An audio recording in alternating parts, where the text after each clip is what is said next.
নারায়ণগঞ্জের রূপগঞ্জের বড়পা এলাকায় জঙ্গি আস্তানা সন্দেহে ঘিরে রাখা চারতলা বাড়ি থেকে ৩টি বোমা উদ্ধার করা হয়েছে। পরে বোমাগুলো নিষ্ক্রিয় করা হয়। এর আগে ভোর থেকে বড়পা বাগানবাড়ি এলাকার ওই ভবনটি ঘিরে রাখে পুলিশের অ্যান্টি টেরোরিজম ইউনিট, সোয়াত ও সিআইডির সদস্যরা। তবে এই অভিযানে বাড়িটি থেকে কাউকে আটক করা হয়নি। সোমবার কক্সবাজারে গ্রেপ্তার হওয়া এক নারী জঙ্গির তথ্যের ভিত্তিতে এই অভিযান চালানো হয়। বাড়ির ভাড়াটিয়ারা জানান, ৩ মাস আগে এক নারী তার 2 সন্তান নিয়ে 3 তলা ভাড়া নেন, কিন্তু কারোর সাথে কোনো যোগাযোগ রাখতেন না। জানিয়েছিলেন নারায়ণগঞ্জে কাজ করতেন তিনি, কিন্তু গত কয়েকদিন ধরে তাদের ওই বাড়িতে দেখা যায়নি। জঙ্গি আস্তানা সন্দেহে রূপগঞ্জে বাড়ি ঘিরে অভিযান পরিচালনা করেছে অ্যান্টি টেরোরিজম ইউনিট। বোমা উদ্ধার করা হয়েছে। সবশেষ তথ্যগুলো জেনে নেব সহকর্মী রিয়াজ হোসেনের কাছ থেকে। আরও যুক্ত হচ্ছেন শিক্ষক ও সাংবাদিক আসিফ বিন আলী। স্বাগত জানাচ্ছি সংবাদ বিস্তারে। আমি রিয়াজের কাছ থেকে একটু অভিযানের ব্যাপারে সবশেষ খবরটি জেনে নিতে চাই। অভিযান শেষে আইন শৃঙ্খলা বাহিনী কি বলল? অতীত আপনি যেমনটা বলেছেন যে আজকে সকাল 10টা বাজে কিন্তু অ্যান্টি টেরোরিজম ঢাকার একটি ইউনিট পুলিশ সুপার সানোয়ারের নেতৃত্বে রূপগঞ্জের যে বড়পা আরিয়াবো এলাকায় সৌদি প্রবাসী জাকিরের 4তলা ভবনে জঙ্গি আস্তানার সন্দেহে তারা ঘিরে রেখেছিল এবং তারপরে তারা প্রথমে তারা নিজের অভিযান চালিয়ে তারপর 1:30টার দিকে সোয়াদের একটি টিম এখানে এসে তাদের সাথে যুক্ত হয়। পরে তারা অভিযান চালিয়ে দুপুর 2টার দিকে 3টি শক্তিশালী তাজা বোমা তারা উদ্ধার করে। এরপরে তারা পর্যায়ক্রমে 3টি বোমায় তারা নিষ্ক্রিয় করে ফেলেছেন। সানোয়ার সর্বশেষ আমাদেরকে যে জানিয়েছেন যে জুন মাসের শুরুতেই নরসিংদীতে, তারপরে নেত্রকোনা, সর্বশেষ গতকাল কক্সবাজার থেকে একটি নারী জঙ্গি সদস্যকে গ্রেপ্তার করে তাদের দেওয়া তথ্য মতে কিন্তু আজকে রূপগঞ্জের এই বড়পা আরিয়াবো এলাকা তাদের যে অভিযান চালিয়েছিল, তাদের অভিযানে কিন্তু আপনাকে জানিয়ে রাখি যে সিআইডি, স্থানীয় জেলা পুলিশ, এরপরে গোয়েন্দা পুলিশ সহ বিভিন্ন আইনি সংস্থার যারা আছে তারাই কিন্তু অংশগ্রহণ করেছেন। আর সর্বশেষ তিনি আমাদেরকে জানিয়েছেন যে বেলা বিকাল 5:30টায় তাদের অভিযান সম্পন্ন হয়েছে এবং তারা আমাদেরকে জানিয়েছে 3টি তারা বোমা নিষ্ক্রিয় করেছেন এবং সর্বশেষ এই বিষয়ে তারা মামলা প্রক্রিয়াধীন রয়েছেন এবং যারা এই ঘটনায় জড়িত তাদেরকে কাউকে খুঁজে পাওয়া যায়নি। তাদের অভিযান তারা চালিয়ে যাবে যতক্ষণ পর্যন্ত তারা গ্রেপ্তার হবে তারা ততক্ষণ পর্যন্ত তাদের অভিযান চালিয়ে যাবে। আরেকটা বিষয় আপনাকে জানিয়ে রেখে, স্থানীয় যে ভাড়াটিয়া আছে ওনাদের সাথে আমরা কথা বলছি যে এখানে 3 মাস পূর্বে একটি পরিবার তারা সন্তান নিয়ে, একটি মহিলা তার স্বামীকে নিয়ে এখানে এসেছে এবং তারা কারোর সাথে যোগাযোগ করে তাদের সাথে জিজ্ঞাসা করে তারা বলতো যে আমরা এখানে এই সম্পর্কে জেনে নিলাম আপনার কাছ থেকে। আসিফ বিন আলীর কাছে যাচ্ছি এবারে। এই যে রূপগঞ্জে অভিযান, এমন অভিযান আমরা মাঝে মাঝেই দেখি, আটক হয় যেমন সমতলে আবার পাহাড়ে। রোহিঙ্গাদের ঘিরেও কিছু আশঙ্কার কথা শোনা যায়, যদিও আইন শৃঙ্খলা বাহিনী বলছে জঙ্গি তৎপরতা নিয়ন্ত্রণে আছে।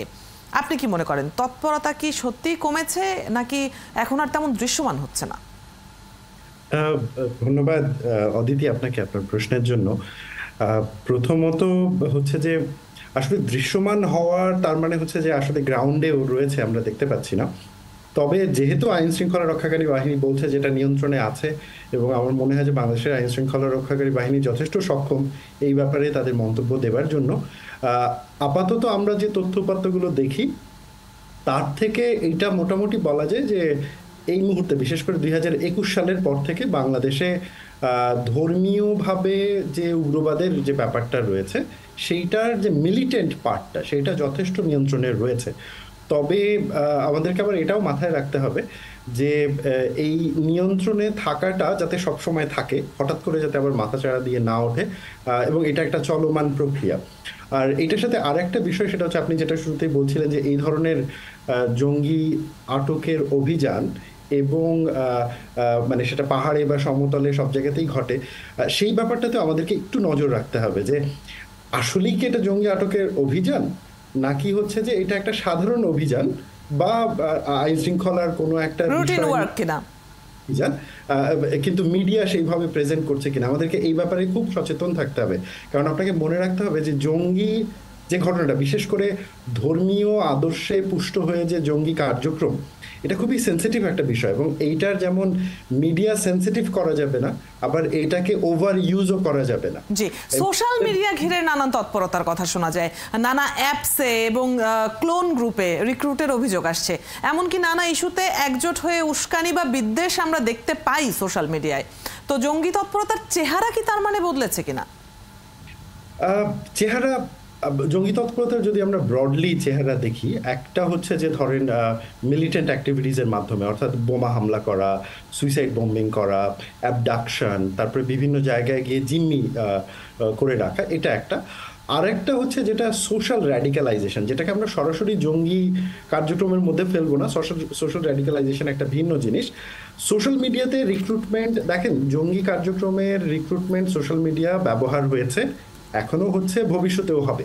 কারণ সোশ্যাল মিডিয়া হচ্ছে একটা সহজ পদ্ধতি যাতে লাইক মাইন্ডেড পিপলের কাছে খুব সহজে পৌঁছানো যায় এবং সেই মানুষদেরকে মোটিভেট করা যায়। বিশেষ করে আমরা যখন ইউকের এক্সাম্পল দেখি, মানে ইউকে থেকে একটা বড় অংশের কিন্তু যুবক যুবতী যারা আইএসের সাথে সোশ্যাল মিডিয়াতে যুক্ত হয়েছে, ISS social media content influence হয়ে ইরাকে, তারপরে সিরিয়াতে গিয়ে সন্ত্রাসবাদী কার্যক্রমের সাথে যুক্ত হয়েছে।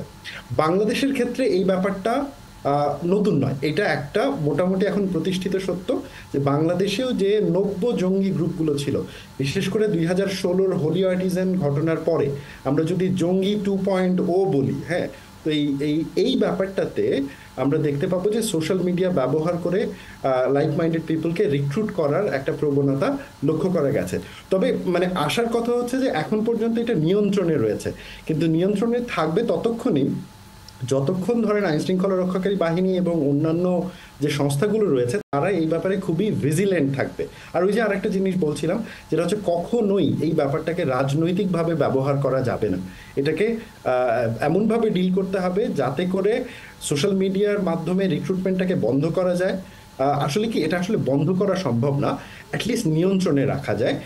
এবং যাদেরকে টার্গেট করা হচ্ছে, যারা এখনো ওদের সাথে জড়িত হয় নাই কিন্তু ভালনারেবল গ্রুপ, এই ভালনারেবল গ্রুপকে যেন এই যে যারা ব্রেন ওয়াশ করে তাদের কাছ থেকে দূরে রাখার জন্য মানে সামাজিক, রাজনৈতিক এবং হচ্ছে যে সাংস্কৃতিক নানা রকমের পদক্ষেপ নেওয়া যায় যাতে এই ভালনারেবল গ্রুপটাকে এই রিক্রুটমেন্ট প্রসেস থেকে দূরে রাখা যায়।